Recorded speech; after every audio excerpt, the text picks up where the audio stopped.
Qu'est-ce que vous venez de dire? Que ce sont des dimensions normales à 5 mois de grossesse. C'est une erreur. Je mesurais, ça n'est pas une. C'est une erreur.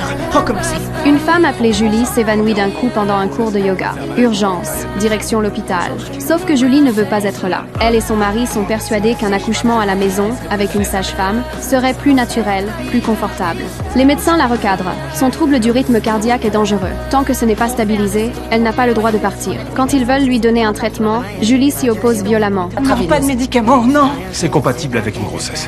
Si on ne réduit pas votre arythmie, on fait courir un risque au bébé. Sous la pression de son mari, Julie finit par accepter le médicament, du bout des lèvres. Mais quand on veut faire une échographie du bébé, elle repart en guerre. Elle est persuadée que les ondes de l'écho vont abîmer le cerveau du fœtus. Les médecins expliquent que ce n'est pas vrai et font quand même l'examen. Et là, choc total. Julie est enceinte de 8 mois, mais le bébé a la taille et le poids d'un fœtus de 5 mois. Les analyses derrière confirment anémie, carence en vitamines et même des signes d'insuffisance rénale débutante. Les médecins suspectent un problème d'absorption. Et en creusant, ils découvrent que l'alimentation de Julie est obsessionnelle. Ma nutritionniste, Vous faites 3 repas par jour, plus, moi? ça doit faire 7 à 800 calories par jour. Pourquoi? Enfin, les médecins mettent le doigt sur la cause. Ils se préparent à lui perfuser des nutriments en intraveineuse, mais Julie panique. Pour elle, c'est empoisonner son bébé.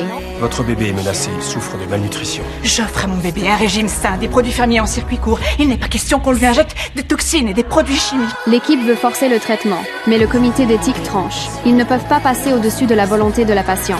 Julie et son bébé sont en danger. Alors la docteure Manning va voir le mari, en espérant qu'il fasse bouger Julie. Même si elle a toujours eu des problèmes d'anxiété, du mal à contrôler, j'en sais rien, mais j'ai peur que ma femme et mon enfant meurent tous les deux. En voyant le mari s'effondrer, Manning prend une décision risquée. Sauf que la seconde d'après, Julie remarque que quelque chose cloche. Elle m'a mis ça dans ma perfusion et elle me l'a pas dit. Madame Dutra, il faut Acide aminé, glucose. Pas qu'elle m'approche. Tout éclate au grand jour. Manning se fait violemment recadrer par sa hiérarchie. Mais elle ne lâche pas. Elle retourne voir Julie et lui raconte une chose intime. Pendant sa grossesse, elle a perdu son mari et la douleur l'a brisée.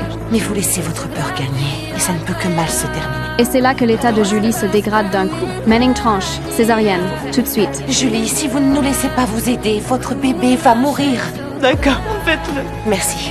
Qu'est-ce qu'il lui injecte? Des glucides, des protéines, des matières grasses. Il faut qu'il reprenne des forces.